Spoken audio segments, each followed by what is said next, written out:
mengapa kita agama Buddha jadi mengambil batasan kebahagiaan kita ini itu nibbana.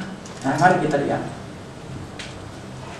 Gimana sejauh ini sudah bisa? Saya bisa hapus? Ya, silakan. Sebenarnya nibbana itu, itu bukan, nibbana itu apa? Seperti hutan belantara. Hutan loba dosa moha maksudnya.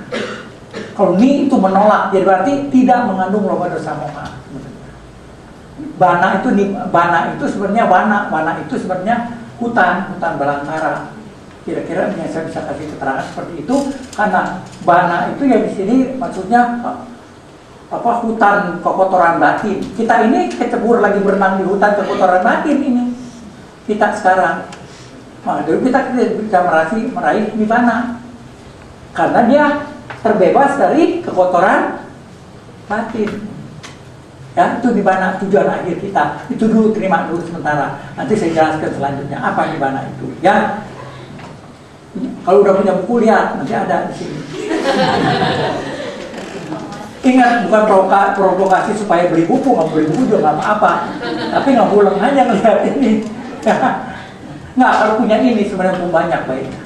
Kalau kita udah ngikut satu waktu kawan kita yang belum ngerti Dhamma, gua kagak ngerti apa sih ini. Nah, kita bisa terangkan. Nah, kan saya terangkan ini satu persatu supaya kita nanti waktu menerangkan bisa. Ngerti nggak? Yang saya terangkan ini satu-satu atau yang ada di sini harus kita bisa jabarkan. Itulah belajar namanya. Ya, kita masuk sekarang mengenai mengapa nibbana, ya.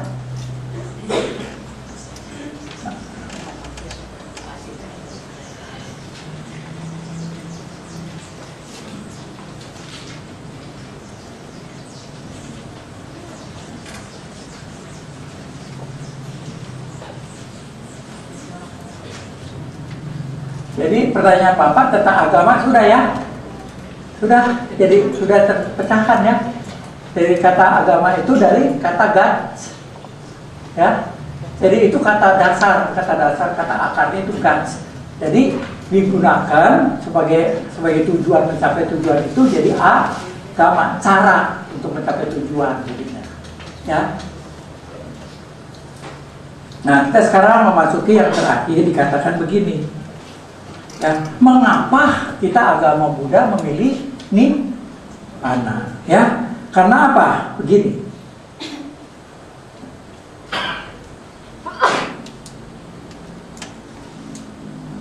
Kita ini hidup di dunia ini berkondisi. Oleh kondisi sesuatu bisa berubah. Biar mau pergi kita, kalau kita terpleset, terkondisi oleh jatuh, bisa kita pergi. Biar kita mau pergi, kalau sakit perut, bisa nggak pergi? Nah, ada kondisinya, karena kita berkondisi. Nanti kita kondisi apa, kita terangkan. Karena kita berkondisi. Nah, oleh kondisi, segala sesuatu bisa gagal. Oleh kondisi pun, segala sesuatu bisa berhasil. Itu kita. Ya, nomor satu, kita sekarang hidup di dunia ini, nomor satu, yaitu A, berkondisi. Karena berkondisi pasti kan bisa berubah kan. Kalau namanya kita berkondisi, kalau kaya bisa jadi, nah, ya berarti bukan nibbana itu, ya. Senang bisa jadi susah. Lagi ketawa, waduh lagi senang, lagi hoki, terus dapat telepon anakku sakit, ada rumah sakit, kaget kita, hilang tuh kemana? Senang kita kemana hilangnya? Ngerti ya? Nah itu karena kita terkondisi kita. Nah, perpaduan nanti kita terangkan lagi ya. Nah ini berkondisi satu, karena kita berkondisi. Nah B, di samping berkondisi kita juga punya 3 akar ke. Batu saya, kalau Muhammad Budi sudah bisa jawab ini 3 akar kejahatan itu apa? Loba, dosa dan moha. Ya. Nah, selama kita masih dalam keadaan seperti ini, udah nibbana belum? Jadi nibbana ini terbebas dari keadaan yang seperti ini. Kita sekarang mengalami ini. Kalau kita misalnya mau terbebas, mau bahagia, kalau kita mengalami ini kita jadi senang apa kita serba tidak puas? Serba tidak puas, mau dipertahankan kagak bisa, ya mau dilepas juga kagak bisa. Ingat loh, ada sesuatu kalau kita lagi kesulitan, mau dilepas juga kagak bisa. Ya, itu. Nah, ini akibatnya kita berkondisi. Nah, yang ketiga ini itu nibbana. Nah, di sini terangkan ya. Nibbana terbebas. Nibbana terbebas dari kedua hal di atas. Nah, ini ada ya? Nibbana ini terbebas dari yang ini, baru bisa nibbana. Selama kita masih terkena ini, selama itu kita tidak bisa mengalami kebahagiaan nibbana. Nah, itu nomor satu dulu. Kenapa kita menuju nibbana? Karena kita sekarang dalam keadaan yang mana? Kita dalam keadaan yang mana? Yang berkondisi dan memiliki masih loba dosa moha. Itu bisa diterima ya. Jadi kita masih dalam keadaan ini. Kalau kita mau mengalami ini, kita harus terbebas dari kedua ini. Ini berkondisi dan ini tidak berkondisi. Nah, sekarang kita masuki dulu ya. Yang paling penting sekarang kita masuki, yaitu ada yang dipanggil swabhawa dhamma ya.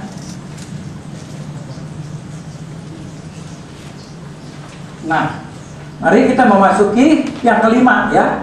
Tadi kita sudah masuk yang 4, kondisi, 3 akar kejahatan, dan di bawah terbebas dari kedua hal tersebut ya. Nomor 4. Dan kita memasuki yang nomor 5. Ingat ya, ini paham yang nomor 5 jarang dijelaskan, jarang diterangkan kalau diajarin di mana-mana ya. Tapi sebenarnya ada sutanya sebenarnya. Jadi ingat, kalau kita bisa memakai grafik swabhawa ini, bahkan swabhawa dhamma ini, kita lebih mudah nanti menerangkan orang. Bahwa tujuan saya memberikan ajaran di sini supaya ibu-ibu, saudara-saudari bisa menjelaskan pada orang yang belum mengerti dhamma, supaya kita bisa bantu jelaskan. Ya, lo nggak bisa saya mencakup seluruhnya. Itu kewajiban kita memberikan, maka dari itu satu persatu harus kita bisa jelaskan ini. Ya, nah kita lihat misalnya ada yang dikata swabhawa dhamma.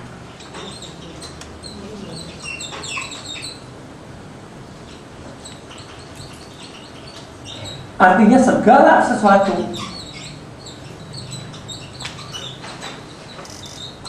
mau yang terlihat, mau tidak terlihat, itu segala sesuatu dhamma. Segala sesuatu di semesta ini, mau kita lihat, nggak dilihat, pokoknya yang bisa kelihatan apa? Hah? Yang nggak bisa kita lihat apa? Apa Pak?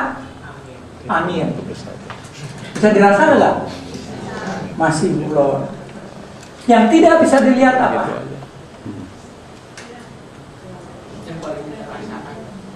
Pikiran apa? Bapak ketawa nih, tapi dalam hati Bapak, ih goblok lu ngomong. Saya kagak tahu, ngerti nggak? Saya kagak tahu, Bapak mau ketawa aja, ngerti ya? Nah itu batin, nggak bisa kita tahu, ngerti ya? Nggak bisa kita lihat. Tapi batin dhamma bukan? Dhamma bukan batin? Dhamma, ngerti ya? Jadi yang nggak kelihatan pun batin itu juga dhamma. Jadi segala sesuatu di semesta ini beserta dengan isinya, yaitu dipanggil swabhawa dhamma. Ingat ya, perhatikan, bagi mereka yang belajar dhamma, pegang ini. Ini mudah nanti kita waktu menerangkan. Ya, nah swabhawa dhamma ini, jadi dhamma ini dibagi dua. Ya, yaitu asangkata dhamma. Perhatikan ini, penting ini ya. Untuk mereka yang belajar ini penting untuk kita waktu membantu orang nanti. Berarti tidak berkondisi. Nah, ya, yaitu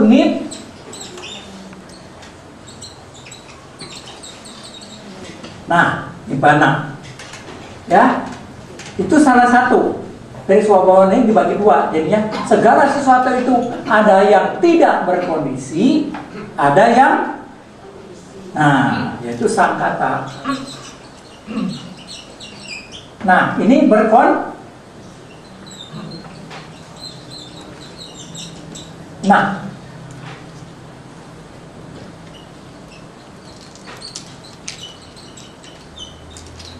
Nah, ya.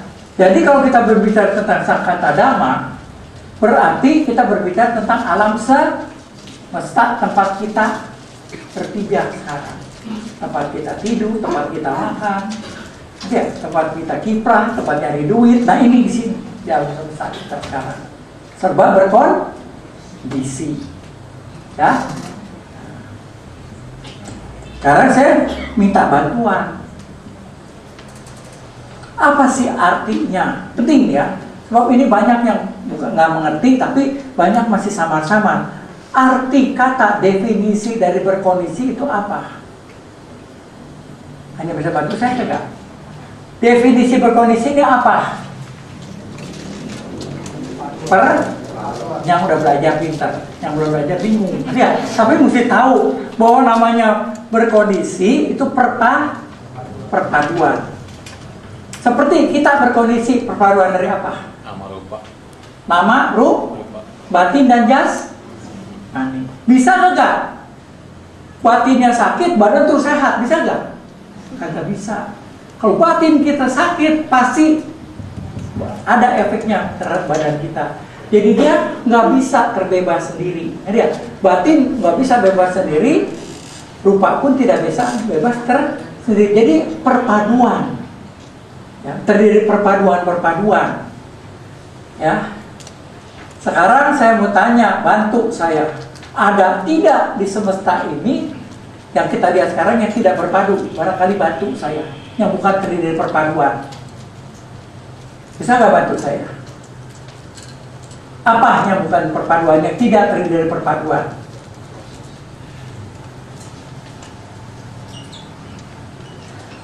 Apa? Ada yang bisa saya kan? Ada nggak di semesta ini yang tidak bukan terdiri dari perpaduan? Apa? Bagaimana? Siapa? Apa? Jangan bicara. Yang berkondisi, Pak. Kalau di mana tidak berkondisi. Ada tidak yang berkondisi di semesta ini yang tidak terdiri dari perpaduan? Itu pertanyaan saya. Nggak ada. Ada tidak? Nggak. Nah, jadi tidak. Yang jelas ada atau tidak? Tidak. Tidak ada. Ya. Coba kalau bisa kita sebut, saya perpaduan. Ini perpaduan bukan? Perpaduan. Ya. Bantal perpaduan. Bangku perpaduan. Ya. Ini perpaduan. Ya. Jadi yang ada itu namanya semesta ini pasti terdiri dari perpaduan. Di semesta ini ada, kalau ada yang tidak berpadu, tolong saya dulu. Tapi ambil keputusan tadi semua perpaduan. Kalau tidak ada, coba sebelum kita memasuki. Ya, silakan. Bagaimana kalau atom? Apa? Atom. Atom. Barangkali itu juga merupakan kesepakatan ya dalam ilmiah. Satu benda, misalnya apa unsur, Ya. ada bagian terkecilnya namanya atom. Ya. Menurut ilmu tidak bisa dibagi-bagi lagi. Ya. Tapi dia materi. Apakah itu juga? Sang Bhagawa dengan kemampuan batinnya melihat bukannya atom, Pak. Lebih kecil dari atom yang sudah tidak bisa dibagi lagi. Apa namanya? Hah? Apa namanya? Awini boga rupa. Awini boga rupa. Itu bisa dilihat oleh batin Sang Buddha. Ada bagian yang terkecil atau masih bisa dilihat dengan mata gamblang kalau Sang Buddha batinnya. Ada yang bagian yang terkecil yang sudah tidak bisa dibagi lagi, itu terdiri dari 8 unsur.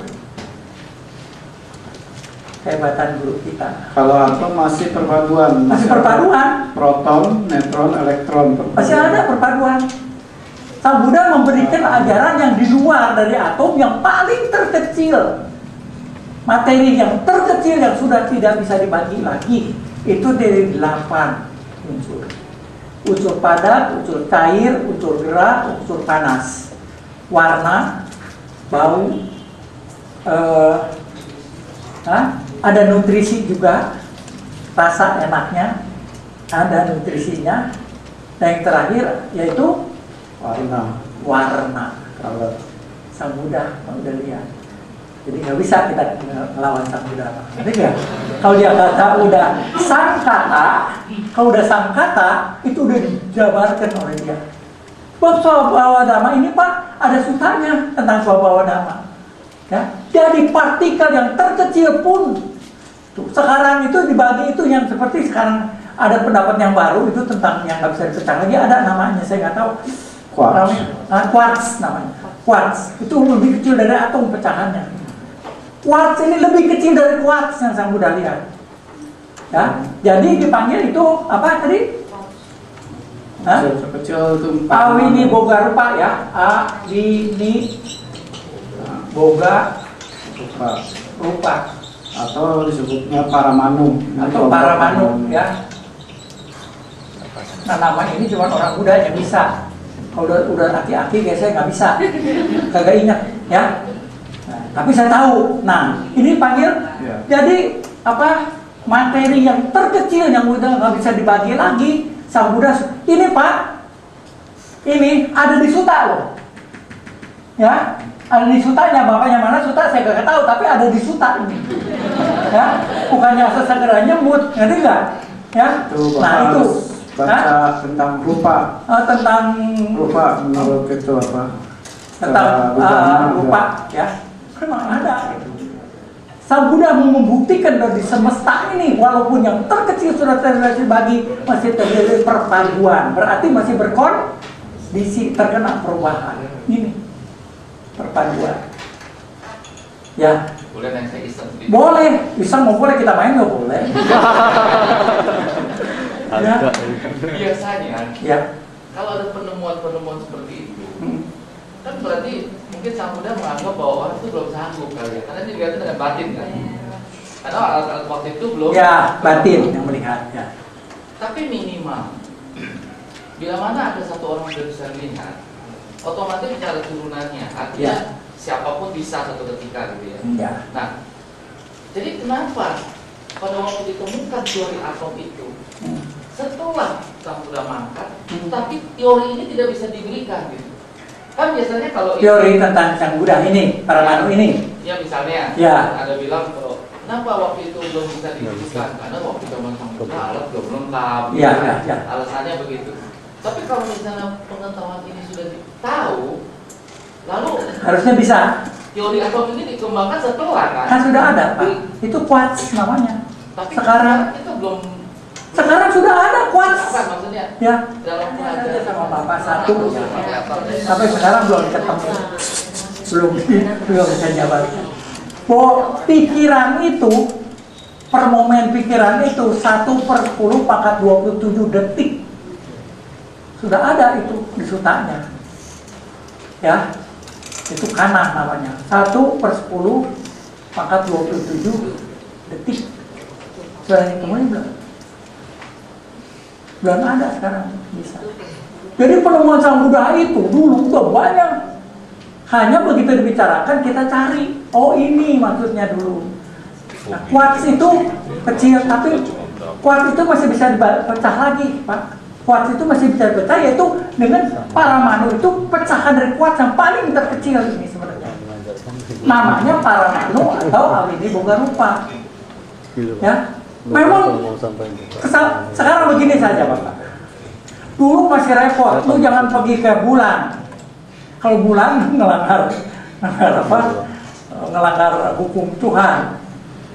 Ya, Sang Buddha dari dulu mengatakan kita ini tata surya kita terdiri dari apa? Kenapa baru sekarang ketemunya? Itu berapa? Berarti 2.500 tahun yang lalu Sang Buddha udah lihat dengan mata batinnya. Memang batin susah Pak, cepat sekali. Sang Buddha kalau mau antar galaksi itu cepat sekali. Karena kekuatan pikiran itu 1/10 maka 27 yang belum ada di sini. Saya baca di koran Kompas baru bisa dijangkau bahwa kecepatan pikiran itu 1/10⁻²².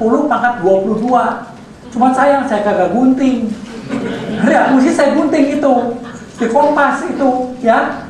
Jadi kecepatan pikiran kita itu cepat sekali. Nah itu, ya, seperti para manu ini belum ada yang bisa lihat ini. Sekarang pun hanya bisa oleh mata batin kalau mau. Ya, yang udah punya anak kelima, kali kalau dia mau ya bisa. Ini persoalan kalau mau bisa. Seperti sang Buddha yang maha tahu, bukan maha tahu asal di mana di Jamban juga dia tahu kagak. Kalau dia mau bisa. Itu. Ya. Sudah terjawab. Sudah puas belum? Ya. Ya. Itu awini Ya. kayaknya orang Sunda dulu yang tahu. Ya, pakai boga ya. Boga ini sebenarnya ya seperti kayak makanan, itu benda namanya. Ada awini boga rupa, ada boga, ada kata boga itu ada. Ya, di situ. Dan bahasa Sunda juga memang ngejiplak dari Pali, dari Sanskrit. Yang kita bicara Sunda itu Pak, itu dari Pali asalnya. Nggak heran. Sunda bilang itu boga rupa. Iya. Nggak ada wujud. Iya. Ya, itu dari bahasa Pali. Ya. Ya, Seralik ada tambahan? Cukup. Nah, kita masuk lagi. Masih seperempat jam lagi ya, sedikit lagi ya. Masih ada. Nah, di samping sangkata ini berarti kalau kita berbicara tentang kondisi pasti terdiri dari perpaduan. Ya. Kalau perpaduan berarti bisa terkena perubahan. Ya, nomor 2 ini perubahan. Nah ini, jadi batasan dari yang berkondisi itu perpaduan dan perubahan. Berarti perubahan di sini timbul, berlangsung, padam, timbul, berlangsung, padam, terus begitu. Ya, yang tidak pernah terhenti, yaitu perubahan. Jadi alam semesta kita ini terdiri dari merupakan perpaduan dan perubahan. Ya, kalau segala sesuatu yang terkena perubahan, dia memuaskan tidak? Tidak memuaskan kan? Karena dia berubah terus. Jadi ini tidak memuaskan.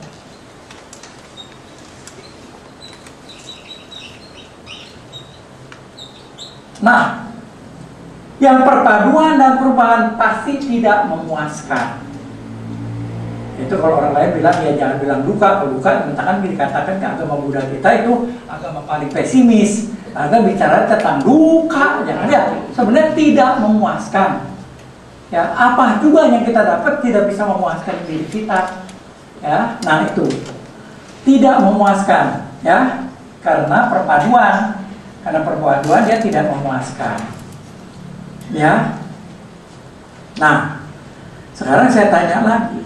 Kalau tidak memuaskan pasti duka.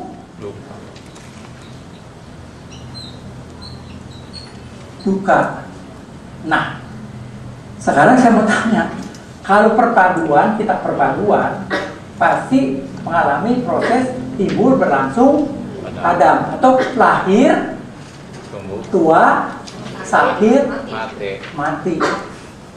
Itu kita. Ya. Sekarang saya mau tanya, bisa nggak kita hindari? Jangan sakit, jangan tua, jangan mati. Bisa nggak? Bisa. Nggak bisa. Itu udah tidak memuaskan, udah duka. Lahir, tua, sakit, mati, duka, udah nggak bisa kita pertahankan. Ya, ini hukum yang pasti, yang nggak bisa mutlak, nggak bisa kita pertahankan. Ya. Jadi duka kan? Nah, sekarang duka kita yang seperti ini bisa nggak bisa kita hindarkan kan? Tapi di samping duka, perubahan dan perpaduan, kita masih ada lagi yang penyebab duka kita apa? LDR. Kita jadi punya 2 beban. Nah, lihat, yang satu lahir, tua, sakit, mati kagak bisa kita hindari, kita juga masih memiliki loba dosa moha. Jadi duka ini punya 2 nih. Ini 1 dan LDM. Nah, ini hanya ya, kalau perubahan lahir, tua, sakit, mati nggak bisa kita hindari. Tapi kalau loba dosa moha bisa kita kikis kagak? Bisa. Ini yang saya mudah maksud. Nanti kan? Ya, duka kita karena ini bisa kita kikis. Kalau badan akhir tua sakit mati nggak bisa kita hindari. Tapi kita punya beban satu lagi, loba dosa moha yang ada di dalam diri kita masing. Ini yang menjadi tugas kita. Jadi selama kita masih punya loba dosa moha, pasti kita duka. Nah itu yang dibicarakan sekarang mengenai sang kata. Jadi kalau berkondisi pasti kita mengalami ketidakpuasan atau duka. Nah ini nanti dalam ajaran terhadap orang luar, terhadap yang baru belajar, ini enak sekali melihatnya. Nanti ya, kita sekarang ini bukan bicarakan tentang nibbana, tapi kita bicarakan tentang kehidupan kita sekarang. Ini watak kehidupan kita. Perpaduan dan memiliki loba dosa moha. Nah itu. Ya. Bagaimana? Sudah jelas apa belum di sini? Kalau belum jelas, saya ulang lagi. Ya, kita ulang lagi. Jadi, Sang Buddha mengatakan ada swabhawa dhamma. Segala sesuatu di semesta ini. Segala sesuatu di semesta ini ada yang berkondisi, ada yang tidak berkondisi. Yang tidak berkondisi itu nibbana. Ya. Yang tidak berkondisi, yang berkondisi itu yaitu alam tempat kita diam. Apapun tempat dalam kita itu serba terdiri dari perpaduan-perpaduan. Kalau kita punya batin dan jasmani, ini terdiri perpaduan kan? Ini ada di seluruh semesta ada ini. Ya. Ini terdiri dari bahan apa? Ada mataharinya enggak? Ada. Ya, ada mataharinya, ada rokoknya nggak nih? Ada. Ada nasinya enggak? Ada. Ada kopinya enggak? Ada. Seluruhnya ada ini di sini. Yang bikin. Ya. Coba suruh dia kerja, dia turun dari pukul 1 sampai pukul 8 jangan makan-makan lemes dia. Ya. Jadi butuh nasi juga ini untuk jadinya ini. Nah itu, maka ini juga perpaduan. Semua di semesta ini terdiri dari perpaduan. Jadi hidup di dunia ini kita dalam serba perpaduan. Ada nggak ya? Kalau ada yang perpaduan, pasti ada nggak yang terbebas dari perpaduan? Ada. Logikanya, ya kan? Kalau ada terang, pasti ada Gelap. nah, ngebohong nggak ada ini Sang Buddha? Enggak. Nah, itu. Jadi kita jelas nggak dimengerti, jadi kagak dibohongi, ngerti nggak? Kagak dikira-kira, barangkali kagak. Ya, kalau di sini tidak kekal, ya ini jadi apa? Tidak kekal. Kalau di sini pasti, ya, silakan. Saya cuma mau usul Pak Henry. Ya. Barangkali di dalam menjelaskan, Pak Henry bisa mengartikan juga palingnya Pak. Ya. Karena barangkali teman-teman di sini ada yang belum paham juga mengenai Paling ya. Pak. Ya. Ya, terima kasih Pak. Nah, sang kata ini begini, swabhawa itu segala sesuatu. Segala sesuatu. Segala sesuatu dhamma. Ya. Dan dhamma ini yaitu apa? Bukan dhamma ajaran dhamma Sang Buddha, bukan ini di sini. Ngerti nggak?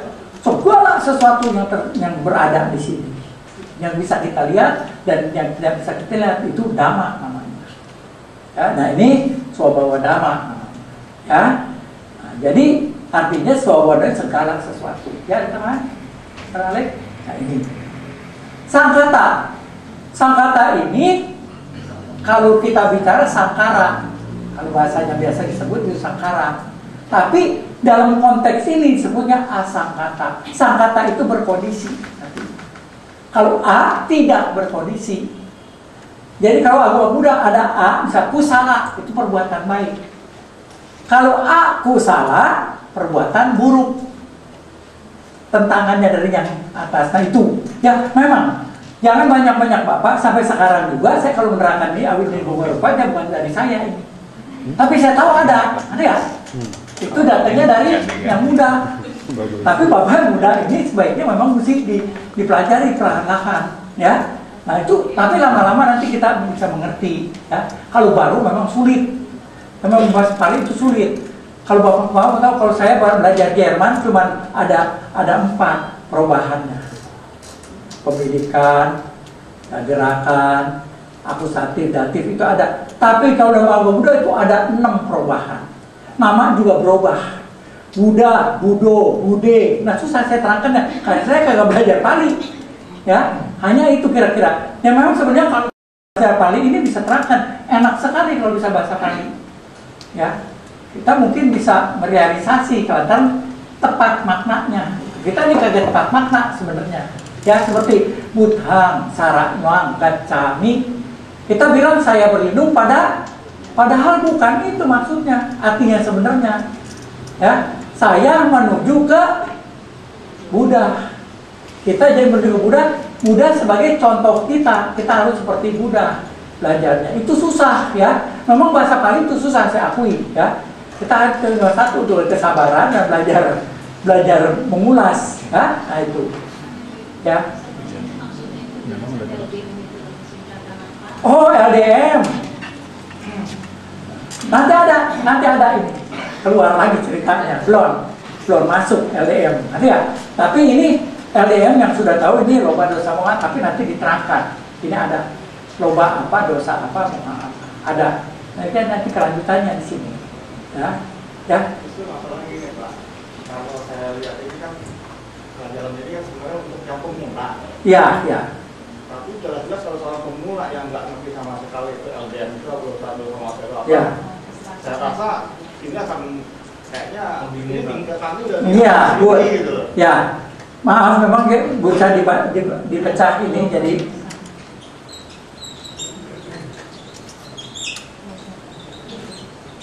ya, jadi L D M ya.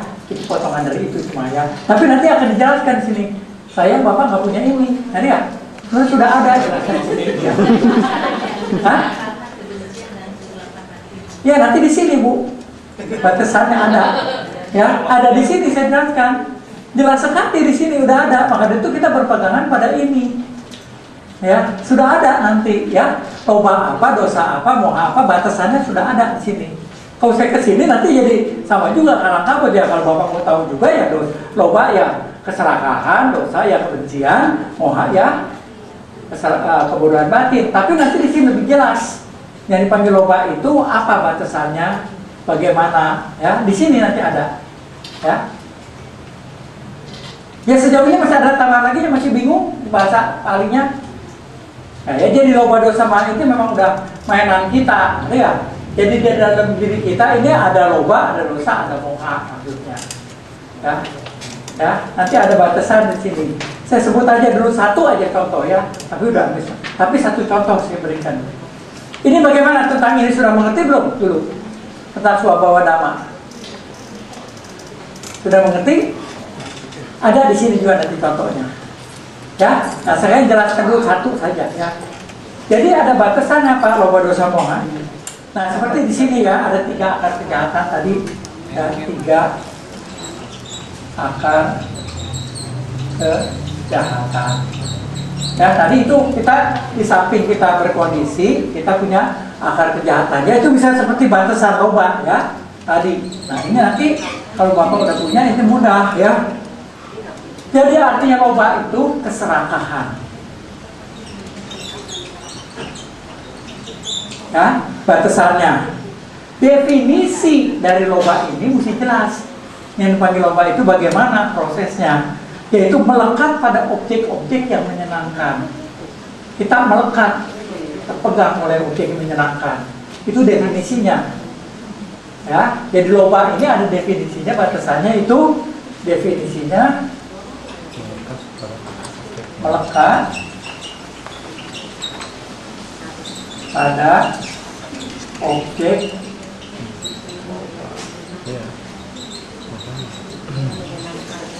menyayangi istri tapi tidak melakukan. Nah ini ya yang kedua tentang loba definisinya. Dan 3 kecenderungannya ya. Jadi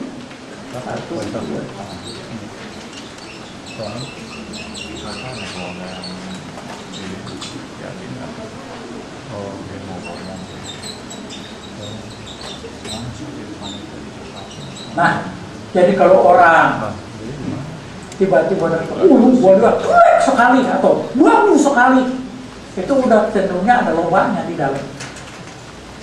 Jadi dilebihkan kan sebenarnya kalau orang yang normal ya bagus lah ya. Tapi kebanyakan kalau orang wataknya rada loba, itu kalau menerangkan sesuatu buang itu orang Surabaya yang hebat. Dia kalau ngomong bagus gitu apa rasanya telep gitu kitanya ya. Nah itu ya. Jadi melebih-lebihkan kecenderungannya. Ya. Nah kalau melekat pada objek menyenangkan itu keserahannya ingin mendapat sebanyak-banyaknya. Ya. Itu istilahnya. Nanti kita lanjutkan tentang dosa dan moha minggu yang akan datang. Lanjut kita selesaikan. Ya, dipaksa sekarang juga percuma. Ya, mau bahasa Bali udah susah kan Pak? Nanti direnungkan di rumah. Ya, nah ini kira-kira ya. Saya cukup. Nanti saya lanjutkan minggu ketiga. Ya. Jadi ini baru sampai cara kegiatan.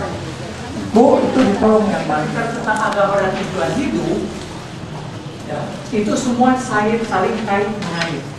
Ya, tapi mari kita bertanya dulu tentang tujuan hidup.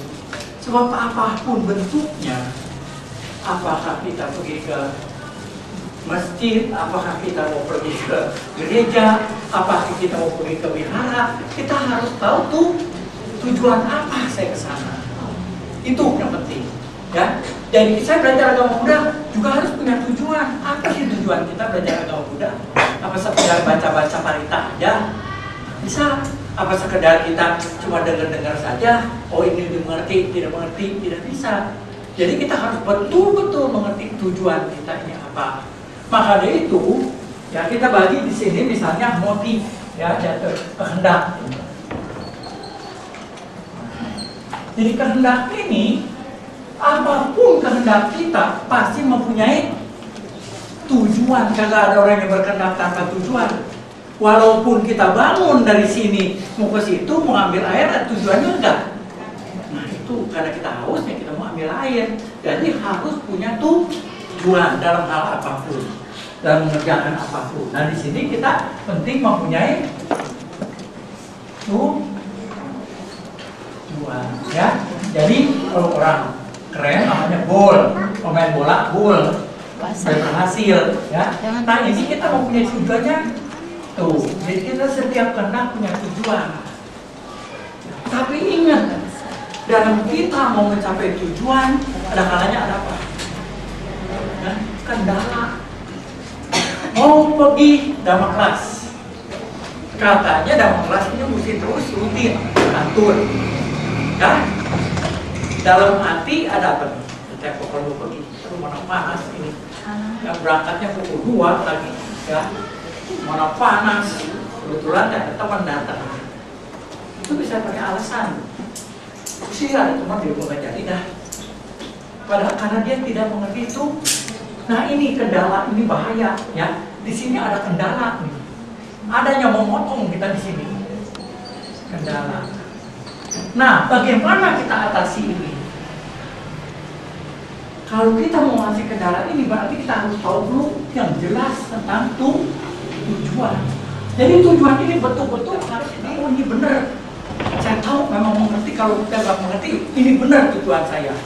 Jadi kita berusaha untuk memenuhinya, walaupun ada kendala di tengah-tengah. Ya, jadi kita timbul itu di sini timbul semangat kita. Nah, kalau kita timbul semangat, baru kita bisa mengatasi ini kendala.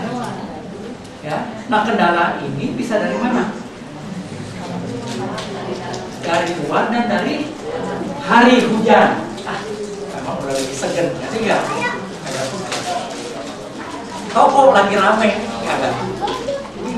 Coba kalau diancam, lu kagak pergi dosa. Misalnya, ya, lu kagak pergi bisa dapat ini, ada ancaman. Kita kan? Nah di sini perlu pengertian supaya kita dalam melakukan sesuatu kagak ada latar belakang yang membuat kita jadi. Nanti nggak? Saya mengerjakan ini karena saya ngerti. akan membawa manfaat apa bagi saya yang mengerjakan ini? Nah itulah. Jadi dasar apapun harus ada pemikiran. Ya, itu. Ya. Nah, kendala ini bisa dari mana? Kendala ini bisa dari dalam, bisa juga dari luar. Kalau dalam mau udah nih loba dosa mohan yang kanan. Ya, urusan loba sama dosa. Kalau loba bangun capek, kalau dosa bangun dasar. Atau dosa itu ada satu halangan yang kita nggak bisa kita atasi. Nah ini hati-hati dari dalam. Ya. Oh dari luar paling enak pakai alasannya. Ada teman sih. Satu, itu sih perut saya lagi sakit. Tiba mules-mules sedikit, mereka sakit besar. Nah ini susah dapat pengertian hati. Padahal ajaran kita kalau yang pertama, ya, disambung dan kedua ada hubungannya dengan yang ini terus. Ya. Kalau pada sini kata ini pelajaran nama kita ini yang dari nama kelas ini permulaan saya diajar di mana, di tengah diajar di mana, di penutup juga saya belajar di mana. Nah itu, nah di sini ini main di mana terus, dari sini ke sini mulai soal tujuan terus, kagak ada yang bisa dari ini. Kalau itu udah sekarang datang, tiba-tiba datang di sini susah nyambungnya. Apa sih sambungannya? Itu maksudnya. Kita sistematis datangnya. Ya nggak ngerti juga, ada yang apa saya nggak ngerti, apa saya nggak ngerti berapa tahun. Ini ngajar udah 22 tahun, tapi rasanya masih belum mengerti. Nanti kalau teman saling ngajar, oh iya itu. Saya juga belajar dari kawan saya. Kita saling belajar, kagak ada yang tiba-tiba mengerti. Memang lama, apalagi luar lama ada pernyataan yang harus pakai apa sebenarnya? Pakai bahasa apa? Terus pakai bahasa Indonesia. Loba itu apa, dosa apa itu? Ada yang suruh pakai itu. Karena saya memang udah kebiasaan loba dosa, saya pikir nanti diterangkan. Ya, jadi kita ikuti saja. Jangan tegang, jangan bingung, jangan pengen sok tahu apa adanya. Belum bisa sekarang masih ada. Belum suci sekarang masih ada apa? Ada kelahiran lagi, jangan takut. Ya, kalau kelahiran yang akan datang masih belum bisa juga, masih ada lagi nanti. Jangan khawatir. Kalau saya tanya, keberapa kita lahir ini? Keberapa kali? 2 tahun, berapa ratus ribu kali dengan sekarang baru ketemu. Dan itu. Jadi kita mesti berjuang terus. Jangan bingung. Kita akan terus berlanjut. Akan ketemu lagi. Bapak-bapak duduk di sini ketemu ajaran yang seperti ini, bukannya juga kebetulan. Ya, ada tanaman kita. Nah, inilah tujuan. Supaya kita datang ke sini ini the last. Ya, the last year. Artinya ajaran yang terakhir yang kita berikan karena yang lalu mungkin masih belum seret. Nah, sekarang saya bantu 1 kali lagi. Jadi saya mesti kerja 2 tahun ini pulang pergi ke Jakarta. Sebenarnya mengharap ada yang nyangsang. Tahu nyangsang? Hah? Hah? Nah itu kalau nyangsang ada nyangkut buat 2-3 orang bisa melanjutkan. Itu harapan kami. Ya, kalau belum bisa datang ke Bogor kita bantu. Butuh bantuan ini nggak bisa. Cuma 1 tahun belajar nggak bisa. Tapi kalau 1 tahun kira-kira mengerti nggak bisa. Ya. Nah, ini jadi kita tujuan sudah mengerti. Bila kita punya kehendak, pasti kita punya tujuan. Tujuan ini harus dimengerti. Kalau kita sudah mengerti tujuan, baru timbul semangat kita. Ya, nggak mungkin timbul semangat kalau kalian ngerti. Kalau cuma sekedar percaya juga bisa. Kalau sekedar percaya mesti diancam. Lu nggak datang awas, datang takut. Apalagi kalau kita kerja, lu kagak datang, buat turunin gaji. Ya, ada akibatnya, ikut. Tapi kita nggak usah, kita bukan begitu. Memang Dhamma itu ajarannya tidak pernah dalam sejarahnya Sang Buddha itu mengancam orang supaya belajar sama kita. Maka itu kita hati-hati kalau dalam agama Buddha. Ya, kalau kita datang sekarang nggak ada yang tegur, jangan marah. Karena Sang Buddha punya prinsip orang yang mengerti juga biasa, Sang Buddha ya nggak jadi senang. Nggak mengerti juga kagak jadi kesal atau benci, enggak. Bagi Sambudan senang dan tidak senang itu bukan urusannya. Ya, jadi kewajiban seorang yang kayak seperti kita ini bukan dipuji, disenangi, bukan. Penuhi tugas kita untuk memberikan apa yang kita tahu sesuai dengan bukunya, jangan salah. Bahwa agama Buddha itu ajaran tentang batin. Seperti anak kecil, kalau udah bahasa Sundanya bebenjo, apa ya benar? Nih makan, nanti saya kasih kembang gula, mau nggak? Nah, makan obat, air, kasih kembang gula, nanti nggak? Nah, jangan sampai seperti itu. Jangan karena oh ya, saya makan dah nanti dikasih kembang gula, itu bahaya. Karena di dalam diri kita terdapat keserakahan, loba. Kalau loba ini dibenarkan dalam ajaran, ya semua jadi loba di agama Buddha. Kenapa agama dunia ini kagak ada perang, kagak ada perebut seperti sekte ini dan sekte itu? Karena apa? Dasarnya itu membebaskan diri dari loba dosa. Jadi dari keserakahan, kebencian dan kebodohan batin. Selama ada itu, apapun bentuknya, mau organisasi, mau agama, dia terjadi di kita. Nah, kita ingin damai, ya yang punya pandangan lain jangan kita paksa. Nah, kita punya pandangan ini yang kita pilih. Ya, nah, itu kira-kira. Jadi tujuan ini jangan sampai dipaksa. Dia harus dimengerti. Ya, kalau mengerti kita menjalankannya lebih senang, lebih bahagia. Ya, nah itu.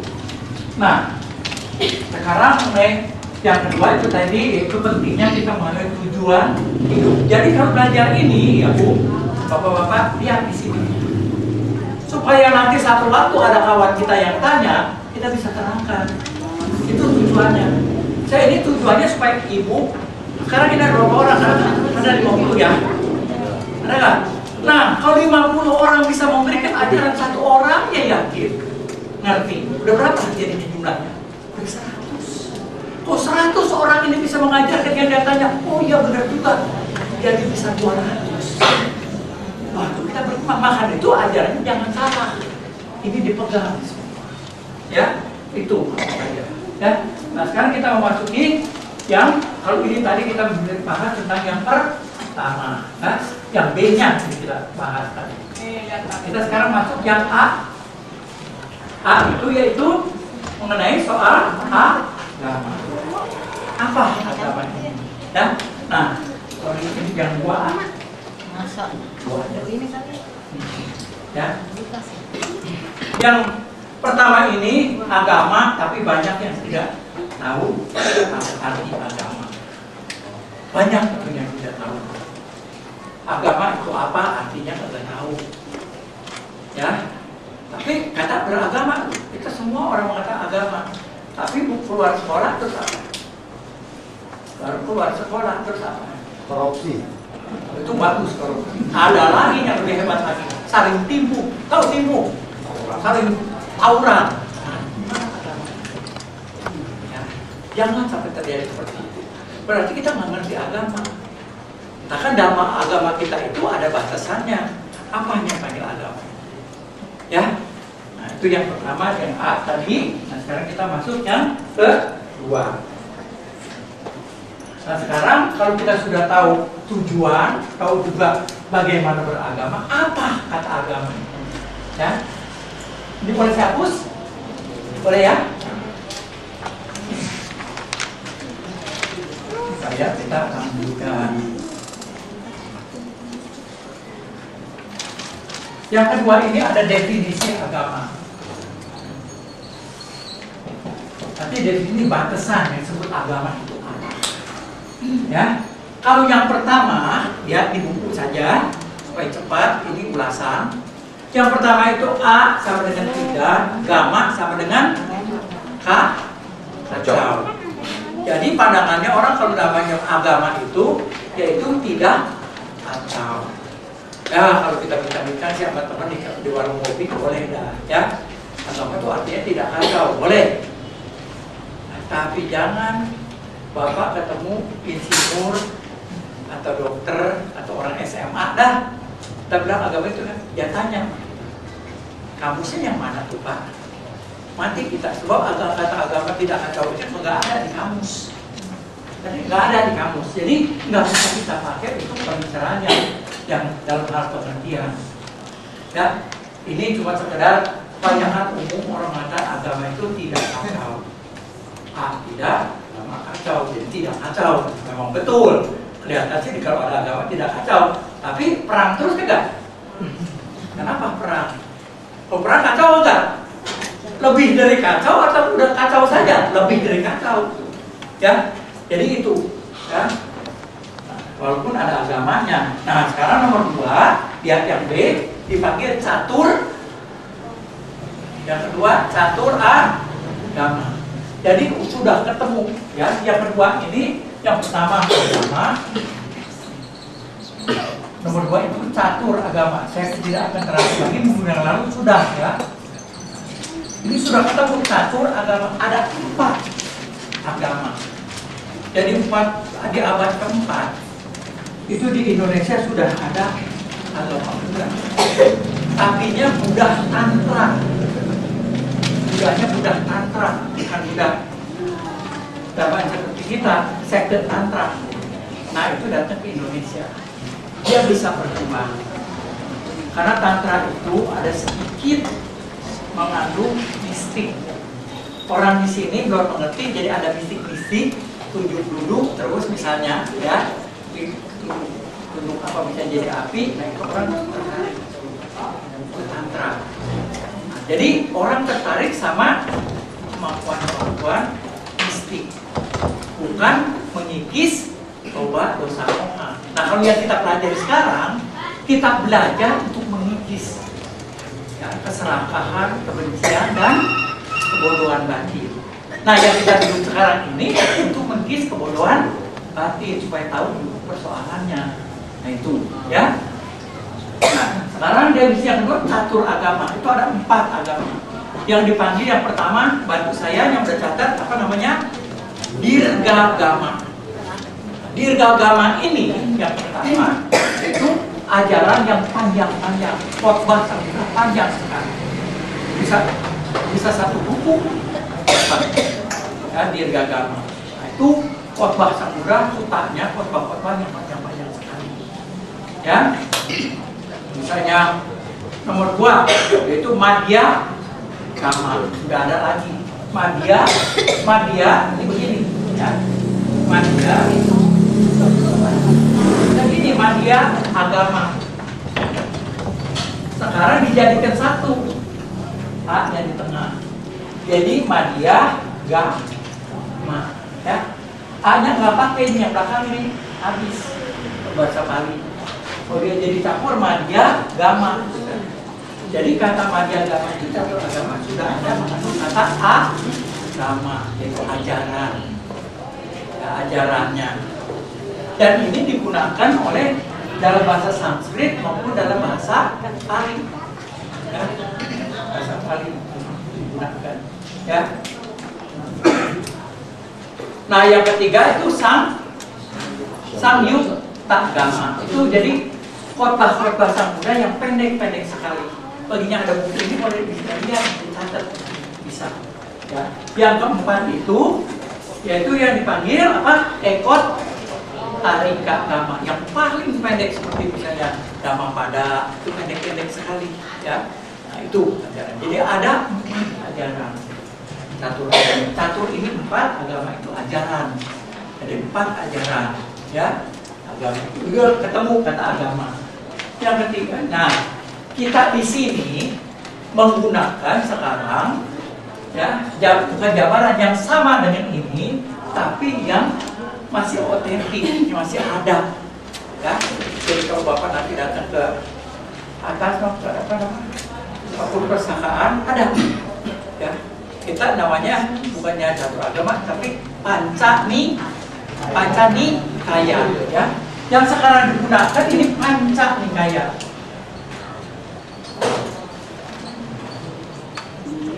Ya, ini diterima oleh Departemen Agama. Jadi negara sudah mengakui acara. Itu nanti saya ketemu, yaitu yang dipanggil apa? apa?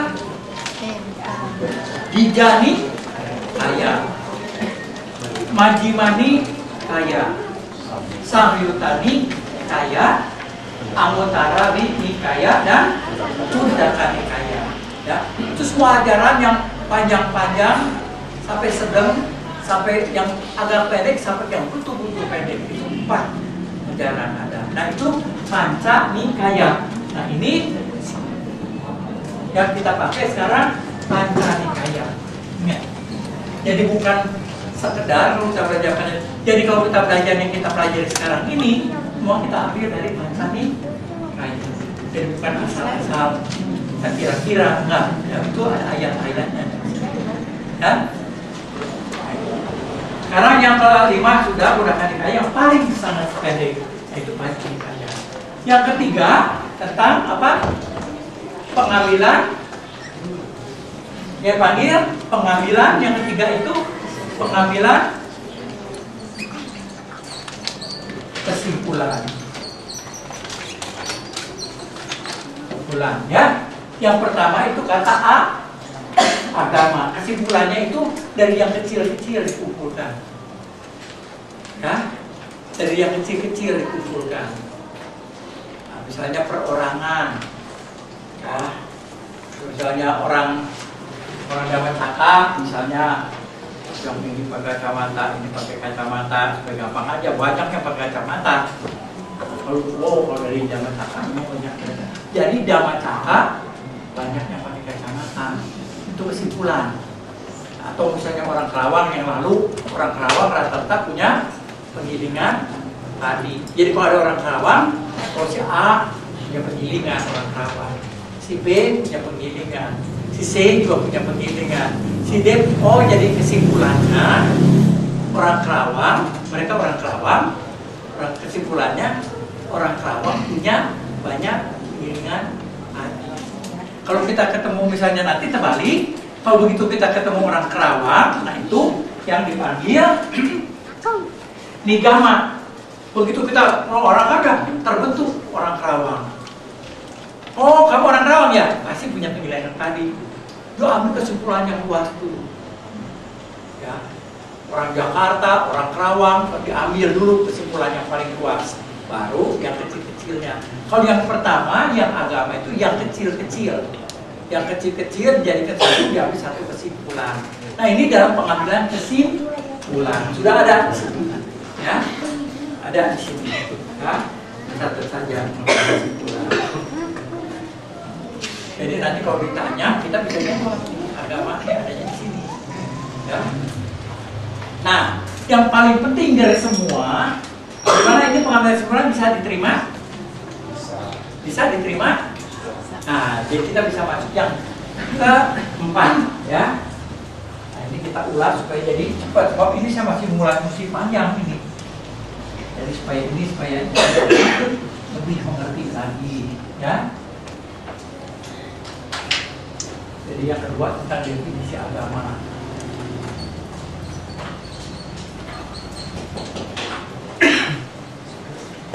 Nah, yang ketiga definisi agama itu yang pertama tentang pengambilan, yang pertama tentang apa? Tentang catur agama, yang kedua tentang pengambilan kesimpulan, ya. Nah, yang terakhir ini yaitu yang diambil dari akar kata. Akar kata, ya. Agama ini dari akar kata apa? Nah, jadi agama ini akar katanya itu GA, Gats artinya. Ya. Jadi akar agama itu punya akar dasar itu Gats. Gats cantik, Wigat cantik, Wigat itu semua Gats itu ada hubungan dengan tujuan. Ya. Jadi ini Gats ini ada juga di kita apa misalnya? Gats kami, ya. Hang sarah noang Gats kami. Saya menuju sang Buddha. Apa sang Buddha yang kita? Berarti kita ambil contoh dia sebagai guru kita. Yang menuju Dhamma apa kita yang datang ke sini Apa damai? Saya datang ke seorang-seorang, kan? Kita yang datang sudah nama, ya. Nah, guts itu. Jadi guts itu tujuan, menuju ke tujuan. Ya. Ya. Jadi guts ini artinya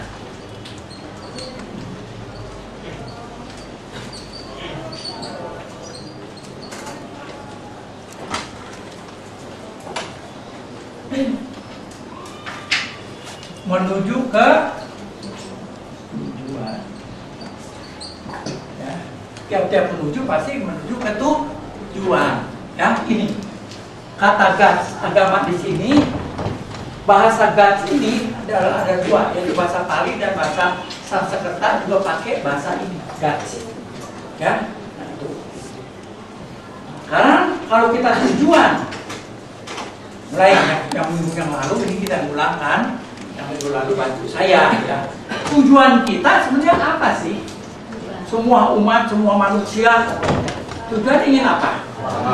Nah, pasti nggak ada orang yang menuju ke arah penderitaan, nggak ada. Pasti dia menuju ke arah kebahagiaan. Ya, tujuannya itu ke bahagiaan. Nah, coba ibu lihat di sini yang nomor.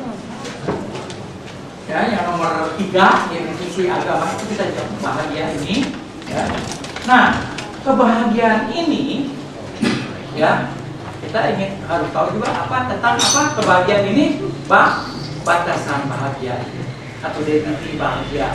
Ada yang bisa bantu saya kagak? Definisi bahagia itu apa sebenarnya? Di sini. Apa? Tercapai atau terpenuhi keinginan. Apa yang kita ingin tercapai. Walaupun itu walaupun aus, biar kalau kita aus dikasih kopi juga susah, ngerti nggak? Biar itu air, kopi air bukan? Air kan? Tapi kalau kita lagi haus dikasih kopi, gimana? Dikasih limun, walaupun itu kan manis. Kita butuh apa air? Apa? Air putih. Ya, jadi kalau kita dapat air putih, rasanya bahagia. Minum air putih 3 gelas. Apakah selesai sudah? Udah minum 3 gelas, 3 gelas kita udah minum. Apa 2-3 jam masih ada tuh hausnya? Udah hilang kan? Masih hilang kan hausnya? Timbul apa lagi? Haus lagi. Jadi artinya apa? Kebahagiaan yang kita dapat sesuai keinginan kita sifatnya apa? Tidak. Kebahagiaan yang sekarang kita nikmati ini tidak kekal. Tidak kekal, ya. Lagi ngantuk, begitu kita lagi ngantuk nih ke rumah orang dikasih bantal, biarpun balik ke pakai jok misalnya, nggak pakai bolsa, gimana tuh rasanya? Dikasih bantal, nggak pakai bolsa, cuma speaker, gimana rasanya? Kita lagi ngantuk, rasanya gimana? Bahagia nggak? Coba kita lagi lapar, tunggu yang sama kita nasi. Ini enak temennya, ada capai, ada gurame. Tapi dia lagi ngantuk, coba kasih bahagia nggak dia? Jadi dia butuh tidur, kalau butuh tidur dia butuh tempat tidur, butuh bantal, butuh asuh. Waktu dapat itu dia bahagia, mau capek tidur. Begitu bangun timbul apa? Nah, kemana tuh bahagianya? Kekal nggak? Kemana tuh tidurnya yang bahagia? Kalau kita tidur kan bahagia. Mulai ngantuk, sekarang kalau udah ngantuknya udah beres 3 jam kita bangun timbul lapar. Itu apa? Kasih lagi bantal, ngotot dia. Ya.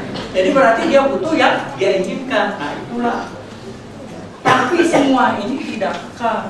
Walaupun segala sesuatu kebahagiaan ini yang kita terima ini, sekarang kita dapat ini tidak kekal. Sifatnya itu yang harus seorang Buddhis itu mengerti. Rasanya agama yang mana juga mengerti bahwa kebahagiaan itu tidak kekal. Apa yang kita punya sekarang ini di dunia ini tidak kekal sifatnya. Itu bisa diterima, ya. Nah, sekarang kebahagiaan tidak kekal. Nah, misalkan orang zaman dulu itu pikir, iya, tadi gua minum, sekarang aus, baru minum, udah aus, udah tidur lapar. Kok kagak kekal, semua berubah terus. Maunya apa orang? Maunya kalau bahagia bahagia inginnya apa? Pengen kekal kan? Pengen kekal. Gimana ini bahagia supaya kekal? Ya, ada yang bilang umur panjang juga kalau kau keinginannya kagak tercapai kan menderita juga. Jadi gimana ini caranya supaya kekal hidup ini? Itu yang orang cari. Nah, orang cari yaitu kebahagiaan yang kekal.